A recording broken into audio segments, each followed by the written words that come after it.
فاتحہ برائے نظر شہدائے کربلا علیہم الصلاۃ والسلام۔ بسم اللہ الرحمن الرحیم، الحمدللہ رب العالمین، الرحمن الرحیم، مالک یوم الدین، ایاک نعبد و ایاک نستعین، صراط المستقیم، صراط الذین انعمت علیہم غیر المغضوب علیہم ولا الضالین۔ اللهم صل على محمد وعلى محمد وعجل فرجه۔ أعوذ بالله من الشيطان اللعين الرجيم، بسم الله الرحمن الرحيم، الحمد لله رب العالمين، الصلاة والسلام على أشرف الأنبياء والمرسلين، سيدنا أبي القاسم محمد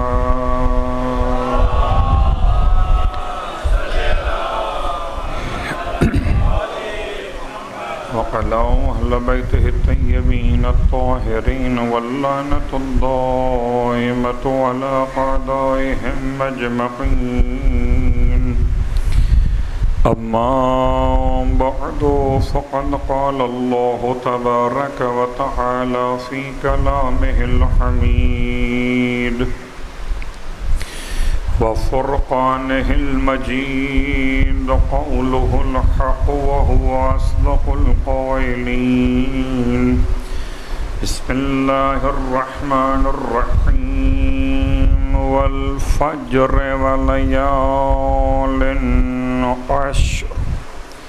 وقال في آخر السورة: يا أيتها النفس المطمئنة ارجعي إلى ربك راضية مرضية فادخلي في عبادي وادخلي جنتي۔ صلوات پڑھ لیں محمد وعلیہ۔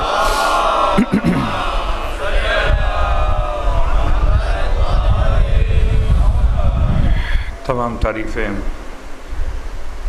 شہیدوں کے پروردگار کے لیے، اور تمام ہدیہ درود و سلام شہیدوں کے سید و سردار، آپ کے آباء و اجداد اور آپ کی اولاد طیبین و طاہرین کے لیے۔ الحمدللہ الذی جعلنا من المتمسکین بالقرآن العظیم، وجعلنا من المتمسکین بولایت علی ابن ابی طالب علیہ السلام۔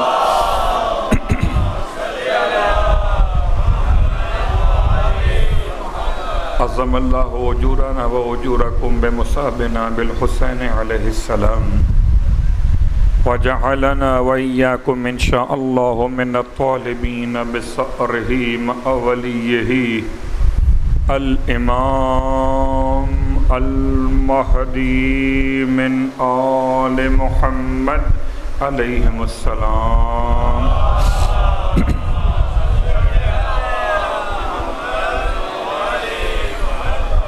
اما بعد، شکر پروردگار حسین کہ محرم کی 4 تاریخ کو بھی حیات ملی برائے ذکر حسین، اور لئن شکرتم کی بنیاد پر جتنا شکریہ ادا کیجئے لأزیدنکم پر یقین رکھیے۔ کبھی فرش عزا پر پہنچ کر سجدہ شکر پروردگار کے لیے کوشش کیا کیجئے۔ انسان اگر فقہی مسائل سے واقف نہ ہو تو پریشان ہو جاتا ہے۔ سجدہ پروردگار عالم کے لیے یقیناً اسی کے لیے، لیکن موضع سجود، سجدوں کا مقام سمت قبلہ کا تعین یہ الگ فقہی مسئلہ ہے۔ جیسے کہ مثال آپ کی خدمت مقدس میں امام سید سجاد علیہ السلام کے بارے میں روایت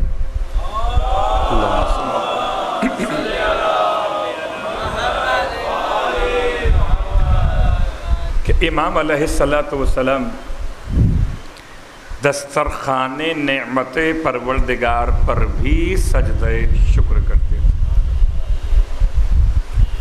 یا کبھی آپ نے علماء سے سماعت فرمایا ہو کہ سواری پر بیٹھے ہوئے بھی امام سجدہ شکر کو انجام دیا کرتے تھے۔ تو اگر کوئی اس فرش عزا کو نعمت سمجھے اور شکر خدا کا سجدہ ادا کرے تو کسی کو اس کے عقیدے پر شک نہیں ہونا چاہیے۔ سجدہ واجب نماز اور ہے، اس میں سمت قبلہ کی تاکید ہے۔ سجدہ شکر پروردگار ایک مستحب سجدہ، اور مستحب سجدے کے لیے بس نیت چاہیے۔ پیشانی جھکے تو کسی مقام پر جھکے، کسی کے لیے کچھ نعمت ہو، کسی کے لیے کچھ نعمت ہو، ہمارے لیے ذکر حسین نعمت۔ جب بات نیت کی آئی تو آئیے آپ کی خدمت مقدس میں اپنے عنوان کو آگے بڑھاتے ہوئے کہ سرکار سید الشہداء امام حسین علیہ السلام کے مدرسے میں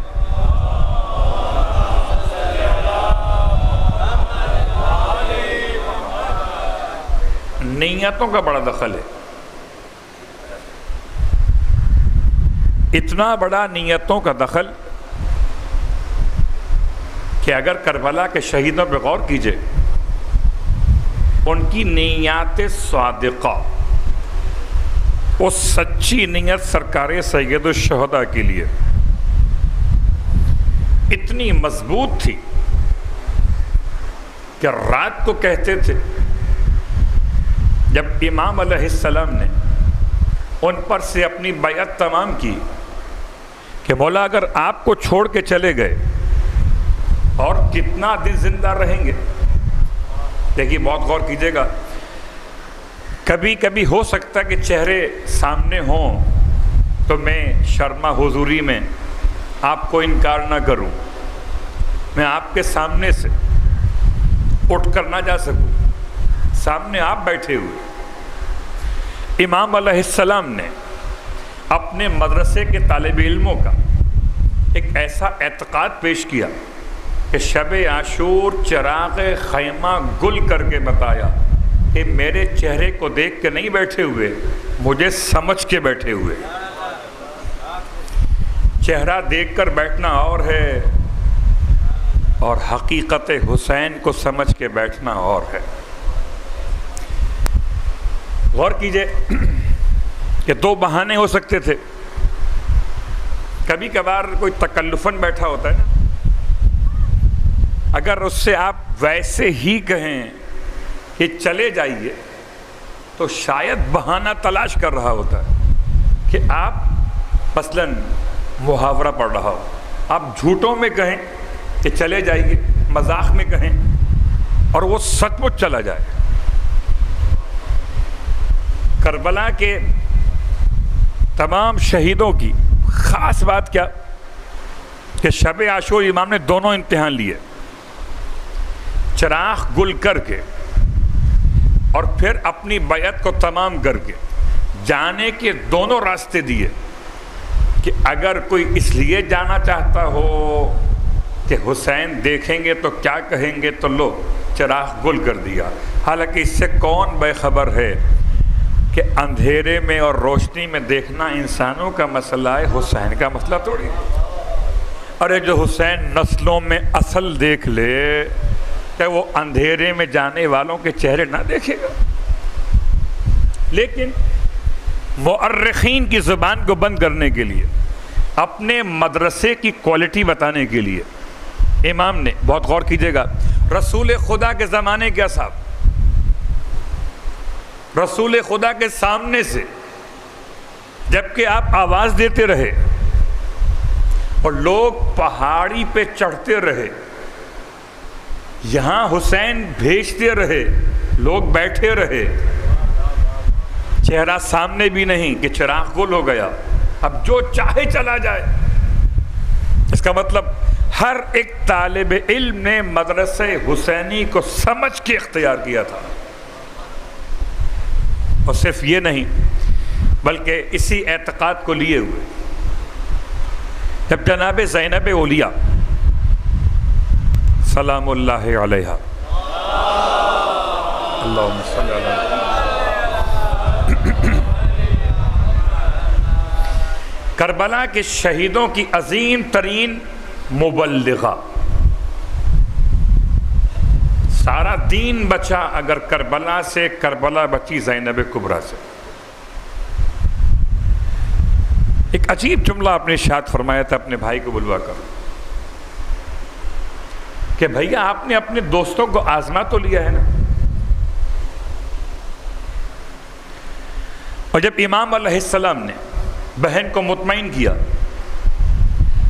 آپ نے مطمئن کر دیا، لیکن کہیں سے کنیز کے ذریعے سے یہ خبر امام کے اصحاب تک پہنچی۔ اصحاب میں ہر طرح کے لوگ موجود ہیں، صحابی رسول بھی ہیں، تابعین بھی ہیں، ایسے نو مسلم بھی ہیں کہ جنہیں شاید ٹھیک طریقے سے واجبات بھی نہ آتے ہو، بچے اور جوان بھی ہیں۔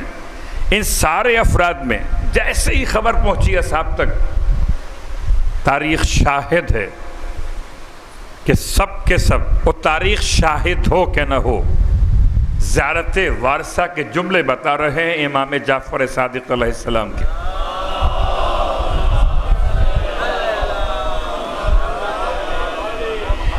گنج شہیداں کی زیارت نامے کا جملہ، زیارت وارثہ، طبتم وطابت الارض التي انتم فيها دفنتم، طبتم، اے انصاران حسین، آپ طیب و طاہر، آپ طیب و طاہر، کسی کو معصوم کہے طیب و طاہر تو اس کے طیب و طاہر ہونے میں جو شک کرے وہ کافر، معصوم کے الفاظ، اور اس میں کسی کو اختلاف روایت بھی نہیں ہے۔ زیارت وارثہ کے یہ جملے متفقہ علیہ، طبتم، آپ سب کے سب طیب و طاہر، جب سب طیب و طاہر تو چاہے کالا ہو یا گورا ہو، بوڑھا ہو کہ جوان ہو، صحابی ہو کہ تابعی ہو، نماز شب کا پابند ہو، جس کو نماز بھی نہ آتی ہو اور ابھی کربلا پہنچا ہو۔ امام کا یہ جملہ کب؟ چھٹے امام علیہ السلام کا دور، پانچویں امام کے دور کے بعد، تو پانچویں امام کے دور کا مطلب چوتھے امام کے دور کے بعد۔ اس کا مطلب ہر وہ شخص شامل ہو گیا کہ جو عصر عاشور سے پہلے پہلے امام علیہ السلام کے انصار میں شامل ہوا، عصر عاشور سے پہلے پہلے۔ ابھی ہم صرف ان افراد کی بات کر رہے کہ جو خاص گنتی کے لحاظ سے شہدائے کربلا بیان کیے جاتے ہیں۔ جیسے ہی اصحاب کے علم میں بات آئی، کیا خبر، کنیز کی بات تھی، سن کر اگنور کر دیتے، ہم تو امام کو اپنی وفا کا یقین دلا چکے ہیں نا، اب کیا پریشانی ہے، اب بہن جانے بھائی جانے۔ عجیب ہے مدرسہ، اتنا اعتقاد ہے اپنی حقانیت پر کہ سب کے سب جمع ہو کر، قسم بخدا میں آپ کی خدمت میں کیا عرض کروں، کبھی کبھی یہ انداز شاید کسی کے لیے دوری کا باعث بنے. کیا مطلب؟ اگر آپ اپنے کسی باوفا دوست کے بارے میں یہ جملہ کہیں کہ آزما تو لیا ہے،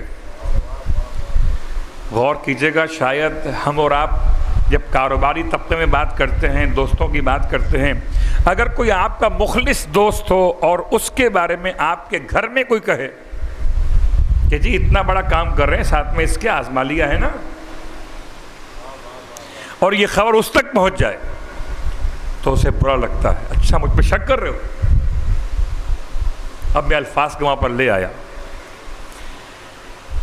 کہ اگر ثانی زہرا کا جملہ اصحاب حسین تک پہنچا تو بجائے شکوہ کرنے کے، بجائے قربت حسین کے فرق پڑنے کے، عجیب تھے جاں باز حسین، سب کے سب جناب ثانی زہرا کے خیمے کے باہر خدمت حسین میں پہنچے،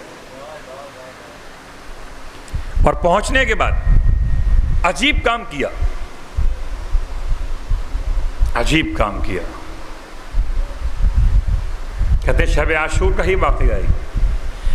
اپنی تلواروں کو اپنے نیام سے نکالا اور نکال کے اپنی گردنوں پر رکھ کے کہتے تھے کہ اگر آپ کو ہماری وفا پر یقین نہ ہو تو ہم صبح عاشور کے بھی منتظر نہیں ہیں، ہم ابھی اپنی گردنیں اپنی تلواروں سے کاٹ کر آپ کے قدموں پہ ڈال دیتے ہیں.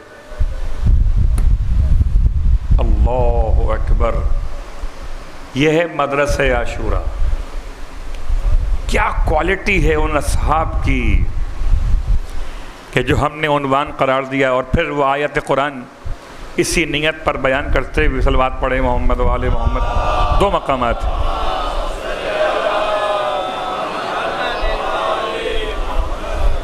دو مقامات سے دو آیتیں آپ کی خدمت میں.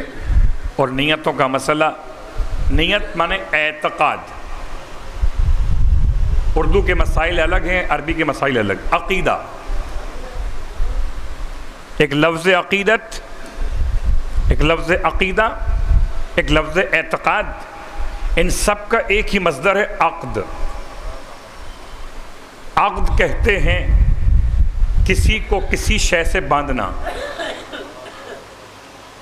عقد کہتے ہیں کسی کو کسی شے سے باندھنا.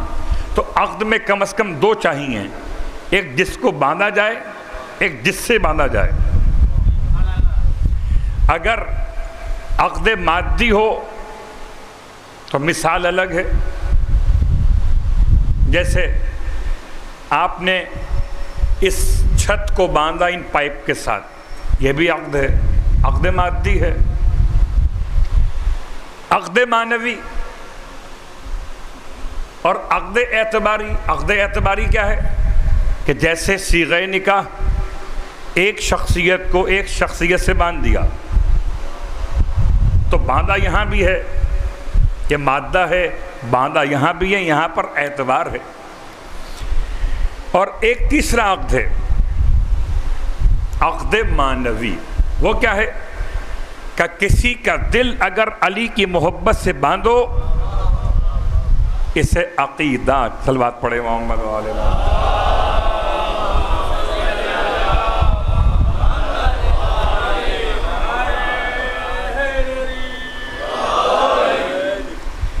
اب حیران ہے آج کا جوان کہ کربلا میں کیا جنگ تھی؟ کیا نہیں، جنگ نہیں تھی کربلا میں. کربلا تو ایک یونیورسٹی ہے، جنگ نہیں ہے. جنگ کا ماحول اور ہوتا ہے، یونیورسٹی کا ماحول اور ہوتا ہے. ایک ایک جملہ میرے مولا کا، ایک ایک لفظ تا قیام قیامت تک کے انسانوں کی رہنمائی کے لیے. حالانکہ غور کیجئے گا تو کربلا کا عقیدے سے کیا تعلق؟ کربلا تو ایک عمل کا نام ہے. جنگ جمل مولا کائنات علی ابن ابی طالب علیہ السلام کے زمانہ،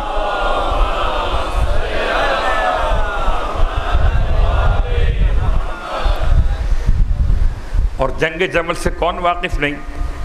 سب کے علم میں موجود ہے یہ بات کہ جمل کا مطلب اونٹ یا اونٹنی، اور اللہ کا رسول کی شریک حیات کو استعمال کرتے ہوئے مولائے کائنات کے مقابلے پر جب لایا گیا تو جنگ واقع ہوئی۔ خون عثمان کے انتقام کا نعرہ لگاتے ہوئے مولائے متقیان کے خلاف ماحول بنایا گیا، اور اس جنگ کے دوران جنگ ہو رہی ہے، اس جنگ میں ایک شخص اعرابی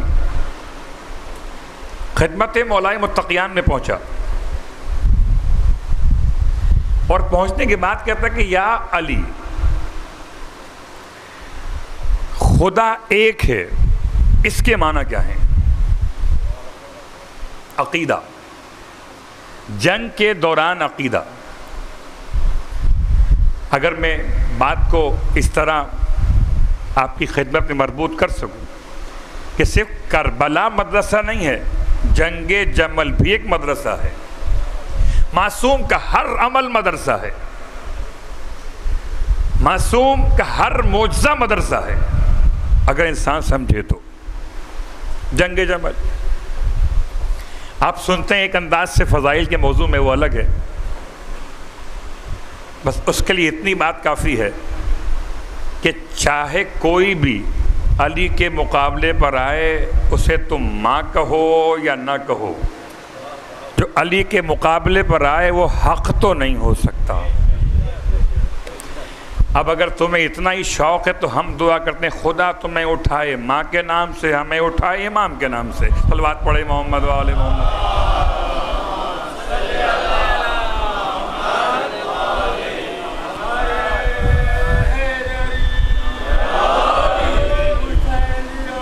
زندہ باد۔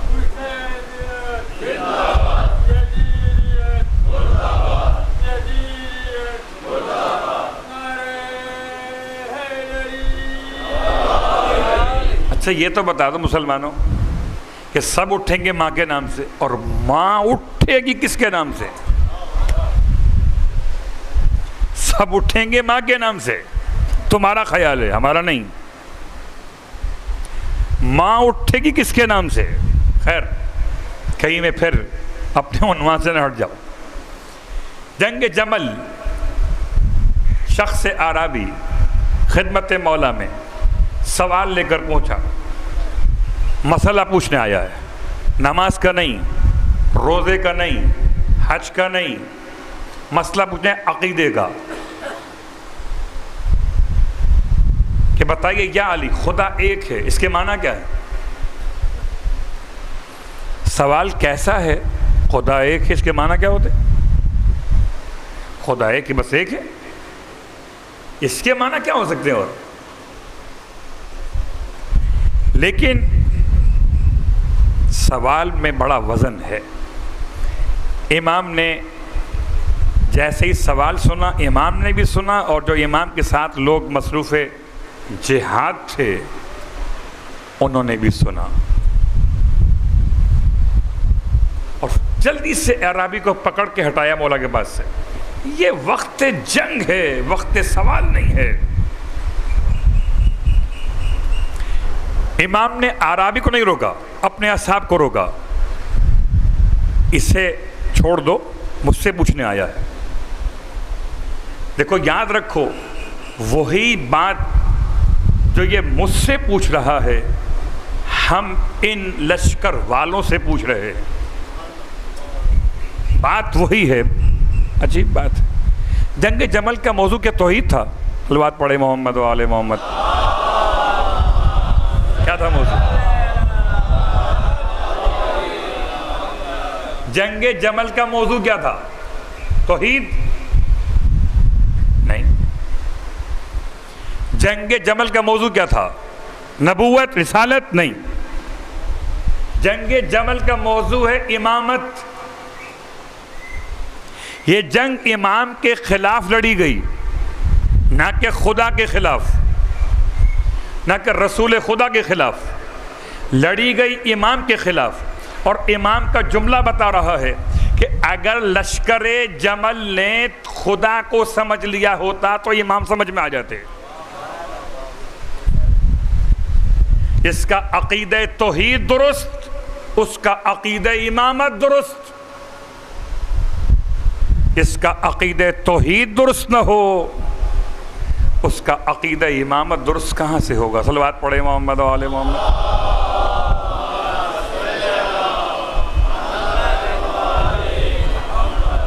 اب میں وہ جو آیت پڑھ رہا ہوں آپ کی خدمت میں، اور بہت ڈرتے ہوئے کسی کا نام لیے بغیر، ہمارے یہاں ایک لفظ استعمال ہوتا ہے بہت زیادہ، منقبت خواں بعض لوگ، بیچارے بعض لوگ، شعراء حضرات بعض لوگ، پورا کلام پڑھتے ہوئے ایک مصرے پہ آگے کہتے ہیں میں اپنا عقیدہ پڑھ رہا ہوں.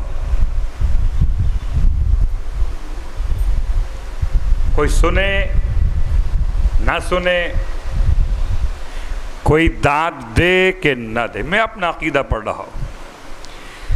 قرآن مجید فرقان حمید نے سورہ مبارکہ بنی اسرائیل میں آیت نمبر 84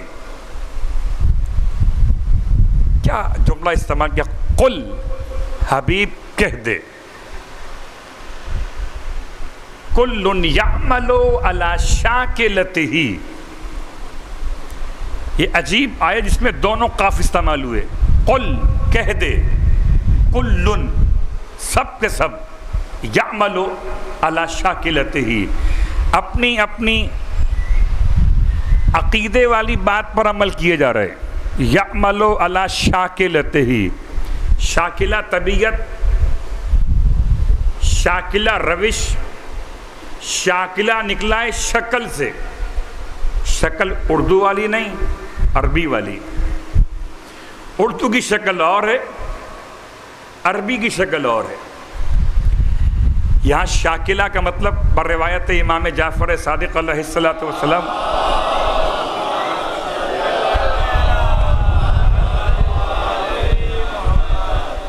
فرماتے ہیں اس سے مراد نیت ہے. فرماتے ہیں عمل کیا ہے نیت کے سوا؟ عمل، نیت ہی عمل ہے. ایک روایتی بھی ہے، عمل کی جتنی قیمت وہ نیت پر ہے. نماز 4 رکعت ہو کہ نماز 2 رکعت ہو، نیت کیا ہے؟ جو نیت وہ نماز. وہ قیامت میں انسان کو جزا ملے گی اس کی نیت اعمال پر. مگر ایسا بھی نہ ہو آج سے آپ سوچیں بس نیت ہی کرو، نماز کی کیا ضرورت ہے. کبھی کبھار ڈر لگتا ہے وضاحت کیے بغیر آگے نکل جاؤ کہ آج سے تو قبلہ نے 4 محرم کو اعلان کر دیا تھا کہ بس نیت کرو جزا مل جائے گی. اچھا نیت کریں چائے مل جائے، ملے گی؟ آواز نہیں آ رہی. نیت کریں مکان مل جائے، ملے گا؟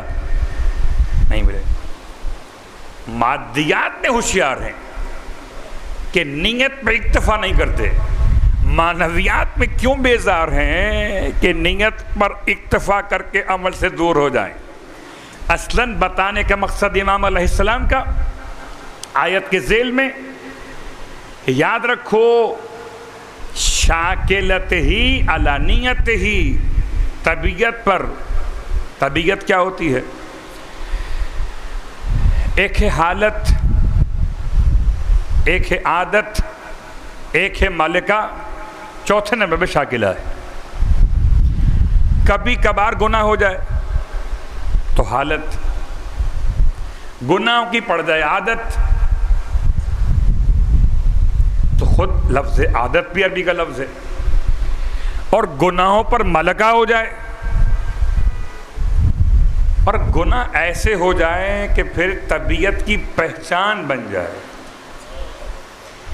قل کل یعمل علی شاکلتہ، حبیب کہہ دے کہ جو بھی عمل کرتا ہے وہ اپنی نیت کے مطابق کر رہا، اپنی طبیعت کے مطابق کر رہا ہے. لشکر یزید کی نماز سے مت متاثر ہو جائیے. ارے ہم تو متاثر ہوتے ہی نہیں ہیں، ہم متاثر کرتے ہیں. صلوات پڑھے محمد و آل محمد.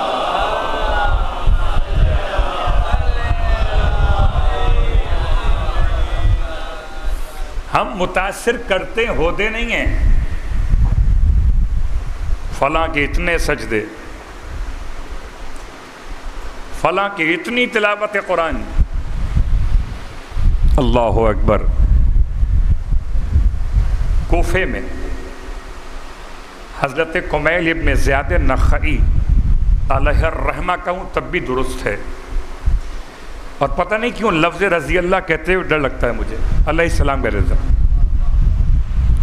حضرت کمیل ابن زیاد النخعی الیمانی علیہ السلام، جو مولا کو سلام کرے اس پر ہم کیوں نہ سلام کریں۔ کمیل رازدار ہیں مولا متقیان کے، اتنا بڑا مقام پایا، 8 زاہدوں میں سے ایک زاہد کوفے میں ایک گلی سے گزر رہے تھے، کسی گھر سے تلاوت قرآن کی آواز آ رہی تھی، اور اتنا حسین انداز سے کوئی شخص تلاوت قرآن کر رہا تھا کہ کمیل جیسا کامل مومن مولا سے اس کی تلاوت کی تعریف کرنے لگا۔ مولا کتنی اچھی آواز ہے، کیا تلاوت، بس دل مو لیتی ہے۔ امام نے عجیب جملہ ارشاد فرمایا کمیل یہ اہل جہنم میں سے ہے۔ عمل ہے تلاوت قرآن، جزا ہے جہنم، کیسے ہو سکتا ہے؟ نیت۔ بات پڑھے محمد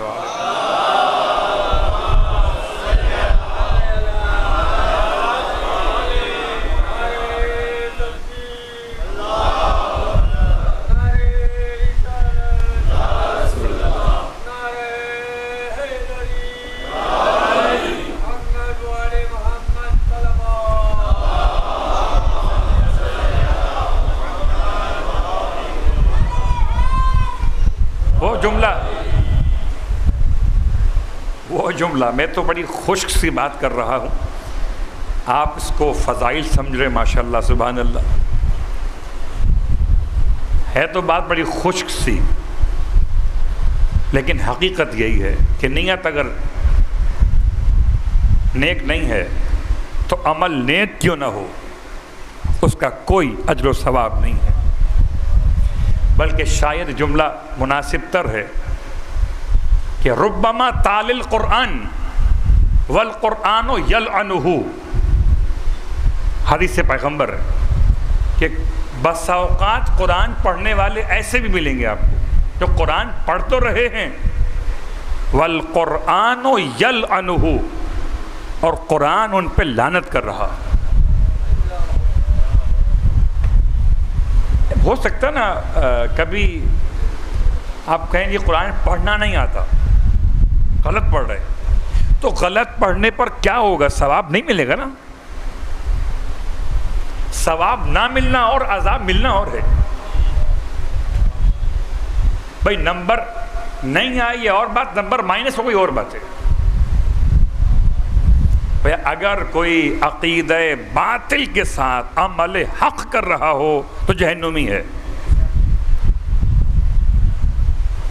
قل کل یعمل علی شاکلتہ فربکم اعلم بمن اہدی سبیلا، اور تمہارا پروردگار جانتا ہے کہ کون ہدایت کے صحیح راستے پر ہے۔ سورہ بنی اسرائیل آیت نمبر 84۔ دوسرا مقام سورہ ابراہیم، یا پروردگار نے بہترین آیت نمبر 24، پروردگار نے ایک مثال دی، الم تری ضرب اللہ مثلا، کیا تم نہیں دیکھتے اللہ کیسی مثال دیتا ہے؟ کلمۃ طیبۃ کشجرۃ طیبۃ، حسن اتفاق کے بعد مربوط ہو گئی لفظ طیب، طبتم فطابت الارض التي انتم فيها دفنتم۔ ایک مثال آیت ہے نیت فاسد ہو اس پر عمل چلتا ہے، ایک مثال قرآن ہے کہ نیت اتنی بہترین ہو جیسے کلمہ طیبہ شجر طیبہ کی طرح، اصلها ثابت وفرعها فی السماء، نیت تو یہاں رہتی ہے اور عمل آسمان تک پہنچتا ہے. تو نیت تو یہاں پر ہے، عمل آسمان پر ہے. اللہ اکبر. آج کی حد تک یہ دو آیتوں سے آپ کی خدمت میں دو عنوانات کا استفادہ کیا، نیت فاسد اور نیت صادق. خدا کا بڑا احسان ہے، ہم سے اچھا کون نیت سمجھنے والا ہوگا. خالی ایک جملہ آپ کی خدمت میں عرض کر دوں کہ انسان اگر معصوم کے روایت پہ غور رکھے، فرماتے ہیں کہ تم چاہو تو یہ بات یاد رکھو، ایک حدیث وہ جو آپ کے یہاں معروف ہے، انما الاعمال بالنیات. ترجمہ کیا ہے؟ اعمال کا انحصار نیت پر ہے. اعمال کا انحصار نیت پر ہے. یہ حدیث، لیکن حدیث آل محمد کیا ہے؟ نیت المومن خیر من عملہ، کہ مومن کی نیت اس کے عمل سے خوبصورت ہے. وَنِيَّةُ الْكَافِرِ شَرٌّ مِّنْ عَمَلِهِ. ابو جہل کتنا بدصورت تھا، اس سے بدصورت اس کی نیت باطل تھی. حضرت جون کا عمل کتنا خوبصورت تھا، اس سے خوبصورت تر ان کی نیت تھی. سچا عشق حسین. مدرسہ اعتقاد، عقیدہ سیکھو تو کربلا سے. اور افسوس ہے کہ اگر کوئی کربلا کے مدرسے میں ایڈمیشن لے اور اس کا عقیدہ درست نہ ہو تو سمجھیے ایڈمیشن ہوا نہیں ہے. صلوات پڑھ لیں محمد و آل محمد.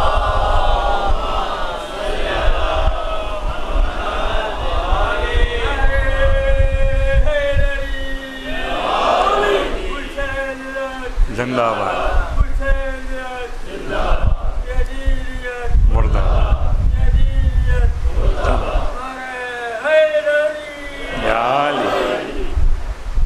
بس میں نے آپ کی زحمت تمام کی. اتفاق سے 2 دن سے کچھ میں اپنی بات طولانی کر رہا تھا، تو آج میں نے ذرا سب کو روک لیا.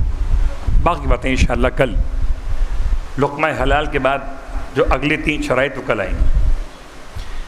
اب بات کو روکتے ہوئے صرف آپ کی خدمت میں حضرت اون،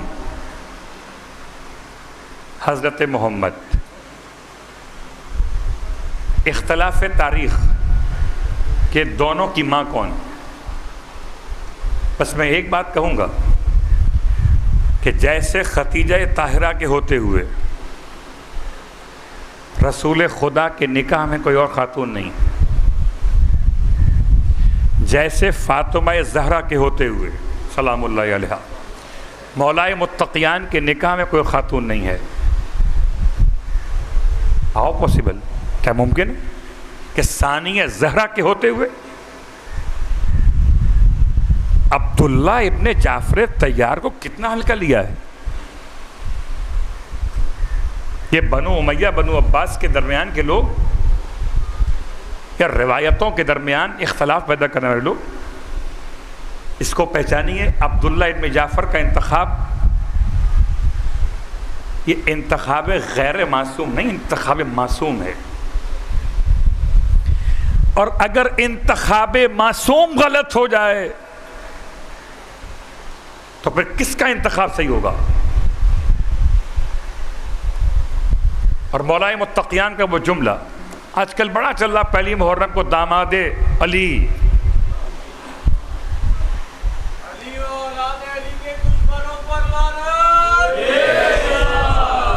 داماد علی. ارے داماد علی کہنے والے شخص کو غور تو کرنا چاہیے کہ مولائے متقیان کی بیٹیوں کی عمر کیا تھی، موصوف کی عمر کیا تھی. اور پریشانی لفظ عمر کے اندر ہی تو ہے. ٹھیک. رشتہ نہیں ہو سکتا نا. اور پھر مولا کے اپنے الفاظ ہماری بیٹیاں ہمارے بیٹوں کے لیے. اللہ اکبر. جو رجس اور نجس ہو وہ آل محمد کے قریب کہاں ہو سکتا ہے. یہ جملے کی وضاحت پھر کسی موقع پر. فی الحال ام کلثوم نام کی کتنی خواتین وہ الگ موضوع. جیسے اللہ کے رسول کے گھر میں 3 یتیم بچیاں پلی انہیں بیٹیاں کہہ دیا گیا، ویسے امت کی ہر بیٹی نبی کی بیٹی، سوائے جن کے لیے لفظ نکاح منعقد ہوا. مولائے متقیان کے حیثیت امت کے لیے باپ کی طرح سے. یا علی انا وانت ابوا ہذہ الامہ، تو ساری بیٹیاں علی کی ہیں. اس کا مطلب آپ بھی داماد علی ہو گئے. پھر تو گھبرائے تو نہیں. البات پڑھے محمد والے.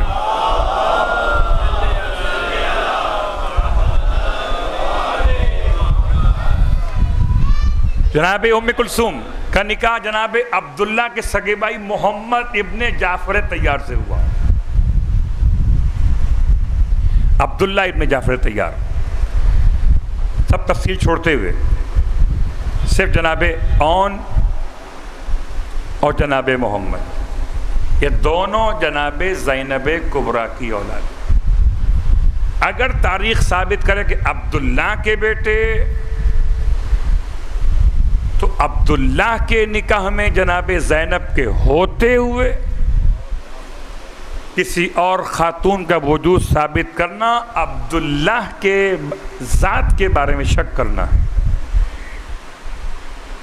ممکن نہیں. دوسری بات، جملہ تمام. جناب اون کا مزار دور کیوں بن گیا؟ اون ابن عبداللہ، یا اون ابن عبداللہ وہ نہیں ہے، یہ اون ابن عبداللہ ابن جعفر المرئی ہیں. امام مجتبیٰ کی اولاد حسن مثنیٰ کی اولاد سے. کربلا کے شہیدوں میں سے جو شہید متفرق ہوئے، الگ الگ ہوئے، صرف ایک حر ہیں. اور حر اس لیے الگ ہوئے کہ حر کے قبیلے کے لوگوں نے عمر سعد سے کہہ کر حر کی لاش کو پامالی کے مقام سے اٹھانے کا ارادہ کیا. اور گنج شہیدہ کی جتنی قبریں ہیں سب کے سب امام سید سجاد علیہ السلام کے موجودگی میں بنائی گئی ہیں. ممکن نہیں ہے کہ معصوم کے ہوتے ہوئے ایک لاش یہاں ایک لاش وہاں ہو. لیکن عجیب ہے تاریخ کا ستم کہ شہزادوں کی شہادت اور اس کے بارے میں ایسے ایسے الفاظ بیان کیے. یہ دونوں شہزادے، ایک 10 سال کا، ایک 12 سال کا، اور جتنے صاحبان اولاد محسوس کر سکیں کہ ماں ایسی ہستی ہے جو اپنے وجود کو اپنے بچوں پہ قربان کر سکتی ہے. اپنے بچوں کو جو کسی پر قربان کرے تو سمجھیے کہ اس ماں کی نگاہوں میں وہ وجود اپنے وجود سے زیادہ محترم ہے. ورنہ بچے، اور اتنے خوبصورت اور حسین بچے، اطاعت گزار بچے، یہ ساتھ چلے تھے. ایک روایت، جب بعد میں انہیں عبداللہ لے کر پہنچے تنعیم کے مقام پر، جب قافلہ حسینی مکے سے نکل کر ایک منزل کر چکا ہے. لیکن بہرحال اتنی بات تو واضح کہ کربلا کے میدان میں دونوں شہزادے اپنی ماں کے ساتھ پہنچے تھے. رونے والوں، شہزادی کو پرسہ پیش کرو گے اور پیش کرنا چاہیے، اور صرف شہزادی کو نہیں، عبداللہ ابن جعفر طیار کو بھی. کہ جتنا پارٹیسپیٹ جناب زینب کبریٰ کا ہے بچوں کے لیے اتنا ہی جناب عبداللہ کا بھی. جب کسی نے کہا تھا عبداللہ سے کہ تمہارے بیٹے کربلا نہ جاتے تو شہید نہ ہوتے، جلال آ گیا. اتنا باادب مقام صحابیت پر فائز عبداللہ داماد علی اپنے نالین کو اتار کر اس غلام کو مارا کہ تو کیا جملہ کہتا ہے، اگر میں کربلا میں ہوتا تو اپنے بچوں سے پہلے میں اپنی گردن کٹوا دیتا. عبداللہ ابن جعفر تھا. لیکن رونے والوں، زینب کبریٰ نے بچوں کی کتنا مشکل وقت تھا جب امام حسین اپنے بھانجوں کو مرنے کی رضا دے رہے تھے. خدا نہ کرے کوئی ایسا وقت کسی پر آئے کہ اس کی بہن کا گھر اس طرح سے قربان ہو. ہائے میرا مولا. اور اتنے کم سن شہزادے مگر بہن کے آگے مجبور ہوئے. دونوں شہزادوں کو امام نے اپنے ہاتھوں سے گھوڑوں پر سوار کرایا. میدان کربلا میں ماں کی وصیت لے کے چلے، بیٹو یاد رکھنا کہ تم کس کے نواسے اور کس کے پوتے ہو. دیکھو پسر سات کا سر کاٹ کے لاؤ گے تو ماں خوش ہو جائے گی. اتنا بڑا ٹارگٹ دیا تھا کہ لشکر یزید کے سردار کا سر کاٹ کے لاؤ گے. اور دیکھو فرات کے کنارے مت جانا، کہیں فرات کے کنارے پانی کی جو ہوا ہو نمی کے ساتھ کہیں تمہاری سانسوں کے ساتھ نہ چلی جائے. فرات کو مڑ کبھی نہ دیکھنا. ماں نے وصیت کی ہے، بچے میدان کربلا میں آئے ہیں. اور رونے والوں اس طرح سے جہاد کیا کہ کبھی حسین داد شجاعت دیتے تھے، کبھی عباس مرحبا کہتے تھے. اور جب تک دونوں مل کے حملہ کرتے رہے عمر سعد کی فوجیں بھاگتی رہیں. عجیب جملہ عمر سعد نے کہا تھا کہ ان دونوں شیروں سے ایک ساتھ مل کے لڑنا ممکن نہیں ہے، کوئی ایسی ترکیب کرو کہ دونوں کو الگ الگ کر لو. پھر بچوں پر ٹوٹ پڑے، محمد کو الگ مارا، ان کو الگ مارا.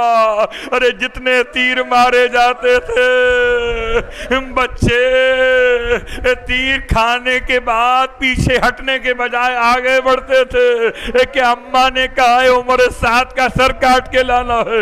اجرکم اللہ. رونے والوں سخت ترین منزل بھی آئی ہے جب میرا مولا اپنے بھانجوں کا آخری سلام سن رہا ہے. ماموں سلام لیجئے، ماموں ہمارا آخری سلام. حسین روتے ہوئے چلے، عباس روتے ہوئے چلے. ارے دونوں شہزادوں کے سرہانے پہنچے.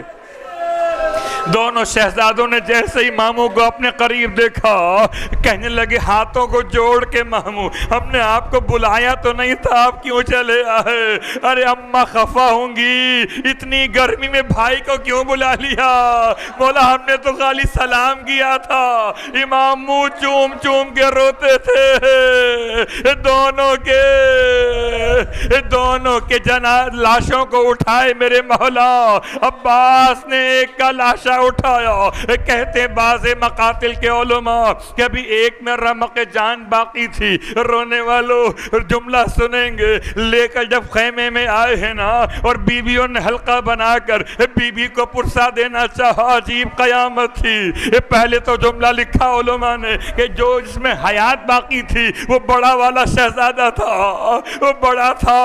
ہائے جناب، اور ابھی رمق جان باقی تھی مگر اتنی شدید پیاس تھی، اتنا خون بہ چکا تھا کہ بچے سے بولا نہیں جاتا تھا. ماں کو دیکھا، بس ایک مرتبہ ہاتھ اٹھا کر پیشانی پہ رکھا. اب خدا معلوم ماں کو سلام کر رہے تھے یا پیغام مدینے کے لیے دیتے تھے. اماں جب پلٹ کے واپس جانا ہمارے بابا کو ہمارا سلام کہہ دینا. اجرکم اللہ. رونے والوں بیویوں نے حلقہ بنایا ہے اور جناب زینب کو بلا کے چاہتی ہیں پرسہ پیش کرے، مگر بیوی کا عجیب عالم ہے، عجیب عالم ہے۔ فرماتی ہیں میرے بچوں کا پرسہ نہ دو، یہ تو صدقہ اتارا تھا، یہ تو فدیہ تھے، بیویوں ہو سکے تو دعا کرو نا کہ میرا بھائی محفوظ رہ جائے۔ رونے والوں ایسی ماں دکھاؤ جو بچوں کی لاشوں کو دیکھ کر نہ روئے۔ اجرکم علی اللہ۔ رونے والوں، تاریخ کا عجیب جملہ ہے، جناب زینب اولیاء نے بچوں کا ماتم کربلا میں نہیں کیا، 10 محرم کو نہیں کیا، 11 محرم کو۔ راوی لکھتا ہے حمید ابن مسلم کہ جب شہیدوں کا انداز مقتل میں لاشیں پڑے تھے اور شہیدوں کے لاشوں پر بیویاں رخصت ہو رہی تھی، ہر بیوی اپنے شہید کی لاش پر سے رخصت ہوئی۔ 11 محرم ہے، کہتا ہے 2 لاشیں منتظر تھے، رونے والا کوئی نہ تھا۔ میں نے پوچھا ارے کس کے لاشیں کا؟ زینب کے لاڈلے، زینب کہاں کا؟ زینب لاش حسین پر۔ اجرکم علی اللہ۔ رونے والو، 11 محرم کو بچے منتظر رہے مگر ماں بچوں کی لاشوں پر نہیں آئی ہیں۔ اس کے بعد قافلہ کربلا سے چلا، جہاں جہاں زینب کو رونے کا موقع ملا اپنے بھائی کا گریہ کیا ہے، یہاں تک کہ زندان شام بھائی کا ماتم ہے، دربار یزید میں بھائی کا تذکرہ ہے، بچوں کا نام بھی نہ لیا۔ جب رہائی مل گئی تو کہتے ہیں علماء مقاتل کہ کٹے ہوئے سر واپس کیے گئے تھے، اب یزید مجبور تھا، واپس کیا جا رہا تھا، اور جب ننھے سر لائے گئے اور کوئی بیوی لینے کو آگے نہ بڑھی تو لانے والا روتا تھا، یہ کہتا تھا مولا سجاد ان کا کوئی وارث ساتھ میں نہیں آیا، کیا یہ بچے بن ماں باپ کے تھے؟ اجرکم علی اللہ۔ امام نے فرمایا آگے کچھ نہ کہو، جناب زینب سے فرماتے تھے بوبی اماں اونو محمد کے سر آ گئے، فرماتی تھی بیٹا اب تم فیصلہ کرو دکھیاری بھائی کا ماتم کرے یا بچوں کا ماتم کرے۔ قافلہ پھر کربلا آیا مگر بھائی کا چہلم کیا، بچوں کی قبر پہ زینب نہ گئی۔ آئے رونے والو، بس آخری جملہ، مدینے پلٹ کے قافلہ آیا، بی بی سے اپنے گھر جایا نہ جاتا تھا، امام علیہ السلام نے اصرار فرمایا پھوپھی اماں گھر ہو آئی ہے۔ ارے کیسے چلے بی بی، 18 بھائیوں کی بہن اکیلے واپس گھر جائے، بادلے نہ خواستہ ارے لڑکھڑاتے ہوئے قدموں سے چلی ہیں، چلا نہ گیا، صحن میں جا کے بیٹھ گئی۔ عبداللہ پلٹ کے گھر میں آئے، دیکھا کوئی بوڑھی خاتون بیٹھی ہیں، فرمایا معظمہ راستہ بھول گئی، کس سے ملاقات کو آتی ہے؟ فرمایا وارث نہیں پہچانا، اب زینب پہچانے جانے قابل نہ رہی۔ عبداللہ تڑپ گئے، شہزادی نہ پہچان سکا۔ عبداللہ روتے تھے شہزادی یہ تو آپ کا اپنا گھر ہے، آپ تو اس گھر کی مالکن ہیں، آپ یہاں کیوں بیٹھ گئی؟ یہاں تو ملازم بیٹھتے، یہاں کیوں بیٹھ گئی؟ ارے عبداللہ زیادہ جملہ نہ کہیے، زینب سے چلا نہیں جاتا، سہارا دیا عبداللہ نے۔ اب جو حجرے میں لے کر آئے، اب تک تو ماں بچوں کو نہ روئی تھی، جیسے ہی اونو محمد کے بستروں کو دیکھا، ارے کبھی اون کا باتیں کرنا یاد آیا، کبھی محمد کا مسکرانا یاد آیا، ارے بازو پھیلا دیے، آؤ میرے پیارو، آؤ ماں سے کیوں روٹھ